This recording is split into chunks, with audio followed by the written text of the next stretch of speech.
자, 여기에서 우리가 빼놓을 수 없는 두 리에 대한 얘기를 안 할 수가 리. 없습니다. 네. 네, 하나는 납치리, 하나는 준석리인데요. 네, 어떤 쪽부터 먼저 해야 될까요? 뭐 이준석부터 자, 해주죠. 준석이부터 먼저 할까요? 자, 준석이가 지금 조직이 절반이 해체되어 있는 상황에서 제목이 너무 슬퍼. 네, 나홀로 됐다이라고 하는 갈비집에서 제목이 기자회견. 나오고 있습니다. 재경둥이님 보통 저런 거 갈비집에서 한 경우를 혹시 지금까지 보신 적이 있으신지? 갈비집에서 했다는 게 아니고 상계동이 저는 눈에 띄고요. 저도 그렇습니다. 네. 상계동에서 적당한 곳에서 하기보다는 모양새를 맞추고 싶어가지고 갈비집을 선택한 건 아닌가 싶고요. 저기 당기필마로 저 하는 모습이 오히려 여론에는 어떻게 반영이 될지 저는 초미의 관심입니다. 그러니까 한동훈은 그 모든 스포트라이트를 다 받고 그렇죠. 이렇게 해서 딱 등장을 했고요. 그거 반면에 이준석은 이제 완전히 빈털터리가 됐지 않습니까? 그래서 갈비집에서 갈비 뜯으면서 나 저 출마할 건데 그냥 상당해서 출마할게요. 모르겠어요. 나 그냥 한번 가볼게요. 근데 경험적으로 보면 앞으로 반향은 저쪽에 더 있을 가능성이 더 이준석 있죠. 쪽이? 예. 탄압받았다. 지금은 아무것도 없이 또 완전 빈털터리일 것 같지만 그렇게 되면서 오히려 이준석의 힘이 조금 더 생기지 않을까라는 걱정이 있습니다. 예. 동정표가 몰릴 거다. 자, 제가 그 네. 걱정을 불식시켜 드리도록 하겠습니다. 자, 이준석은 아니 여러분 갈비에 집중하지. 갈비 먹고 싶다고. 갈비 맛있죠. 맛있습니다. 제가 이제 노원구 14년 주민으로서 네. 오랫동안 노원구 정치에 발을 담아온 망한 게 없어. 노원구 체육회의 총무로서 테니스 분과 회장으로서 의원으로서 이준석하고 수없이 많은 충돌과 악수를 해봤습니다. 왜냐면 제가 이제 늘 그 가을만 되면 주민들 대운동회를 하면 제가 사회를 보거든요. 그럼 이제 항상 이제 정치인들이 와가지고 인사를 하고 자기 소개 시간을 달라고 하고 마이크를 달라고 합니다. 안 주죠, 제가.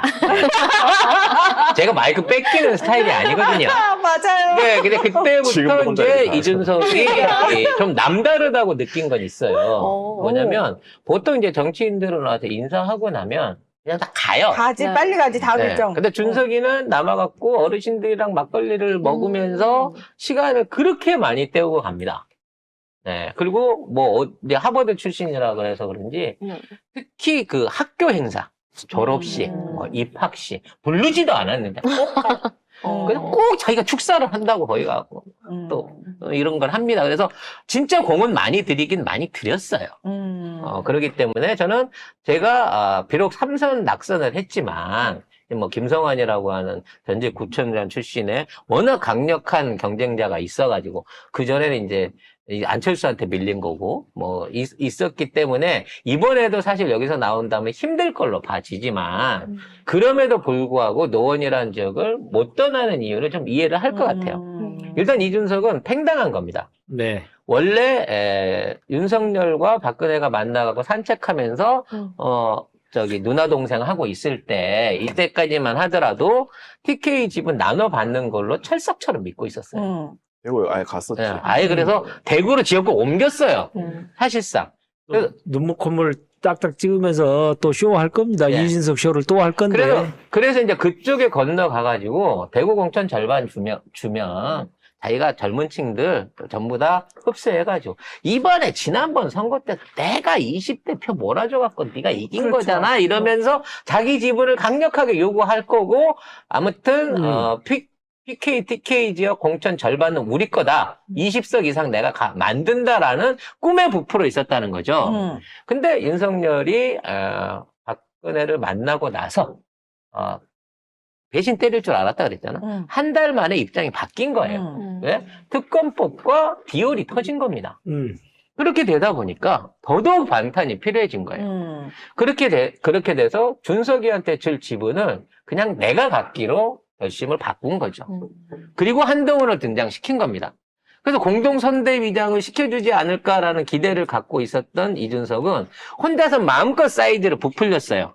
나는 윤석열과 다른 케이스에 있는 사람이다라고 하면서 윤석열한테 불만을 갖고 있지만 민주당 쪽으로는 건너올 수 없는 사람들을 자기가 지금 끌어안을 수 있다라고 하는 큰 그림을 그리고 있었죠. 그러니까 일종의 국진당의 1-2 역할을 하는 척 하면서 아직 윤석열이 잘못하고 있긴 하지만 그래도 아직 우리는 이 어떤 보수의 정통성 내지는 국진당의 정통성을 지킬 수 있다라고 하는 쪽에서 애매한 중간 포지션을 하고 있었어. 이 얘기는 창당을 하든 안에서 역할 분담을 해서 공동 대표를 나눠갔든 국진이랑 같이 가겠다라고 하는 일종의 내부적인 결심을 갖고 있는 상태에서 지금까지 기다렸단 말이야.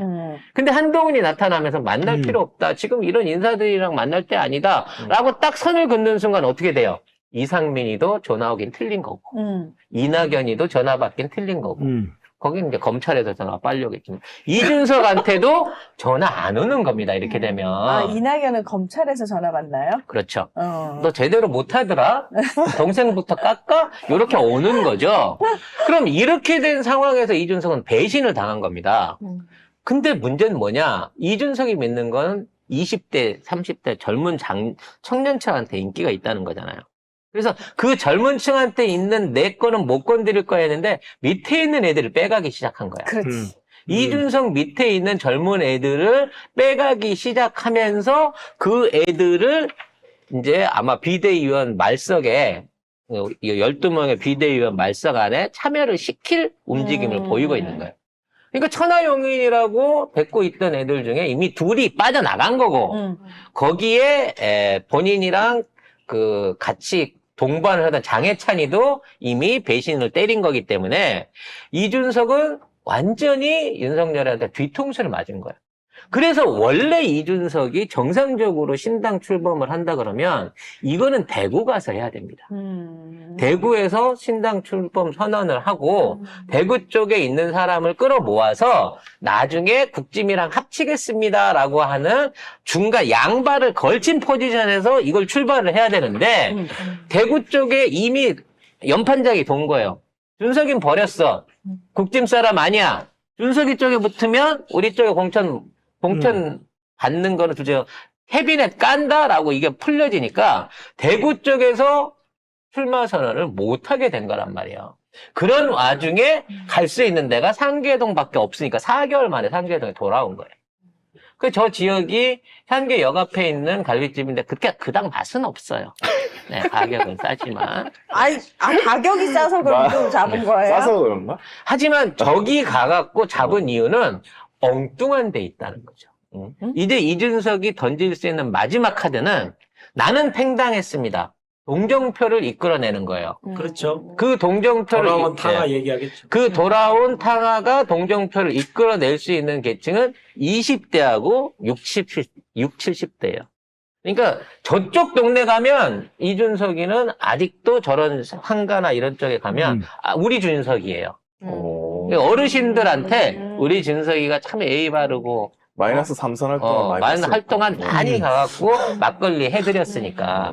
그리고 저쪽에 가갖고 이제 자기는 아직도 20대 층한테 소구를 해야 된단 말이야. 그럼 나가 뻔해 셋이라고 하는데 저 앞에 저기 그 기자회견 할 때 젊은 애들이 바글바글 저 거리를 가득 메우고 이준석 지지 선언하기 위해서 동원이 될 겁니다. 걔들이 누굴까요? 신천지야. 그렇죠. 잠깐만. 그러면 신천지는 경이랑 안 갈라서 온 거야? 신천지는 양쪽을 다 밀고 있는 거죠.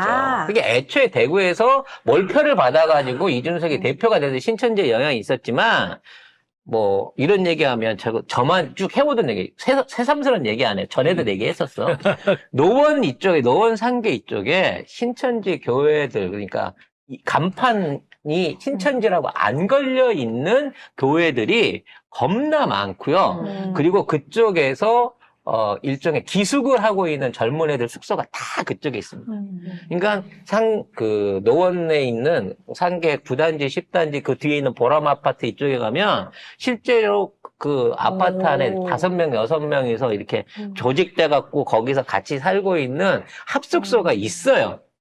그리고 이미 그거는 이제 보도로도 한번 나갔던 적이 있습니다. 저도 잘 알고 있고요. 지역 유지라 정말 네. 다르시네요. 그리고 지금도 상계역에 가잖아요. 상계역에 가면 주말만 되면 관광버스가 역 출구마다 한 대씩 서 있습니다. 거기에서 요만한 그 비닐봉지에다가 신천지 관련한 팜프렛하고 휴지 같은 걸 넣어가지고 주민들한테 계속 나눠줘요. 그러니까 그거를 지금도 노원역 앞에서는 그렇게 하고 있어요, 실제로. 그래서 그쪽이 서울 지역 안에서는 일종의 신천지의 메카 같은 지역이거든요. 그래서 내가 그쪽에서 청년층이 동원되고 운영된다고 치면 이거는 전부 다 신천지하고 연관이 있다라고 얘기를 주장하니까 그거 내가 거기서 몇 년을 살아봐서 알아, 실제로. 와. 이게 아마 실제로 관련 뉴스가 있어요. 노원구 상계동에 위치한 신천지 예수교 본부교회가 여기 있대요. 그래서 서울 본부가 노원 안에 있어요. 나는 이 사람들을 동원하기 위해서 준석이가 여기에서 일을 벌렸다고 생각을 합니다. 그러면 아까 얘기한 대로 그 젊은이들 많이 다니 식당 거리니까 네. 엄청나게 많은 젊은이들이 모여가지고 이준석을 연호하면서 뭔가 창당 그림을 만들어줄 수 있는 게 나온다는 거죠, 의회는. 근데도 불구하고 결론적으로는 실패할 거라고 봅니다. 왜요? 왜냐면 이렇게 이제 띄어놨어요. 근데 이렇게 띄어가지고 이준석이가 신당을 통해서 이제 노원구에 출마는 안 합니다. 신당의 비례대표를 따겠죠.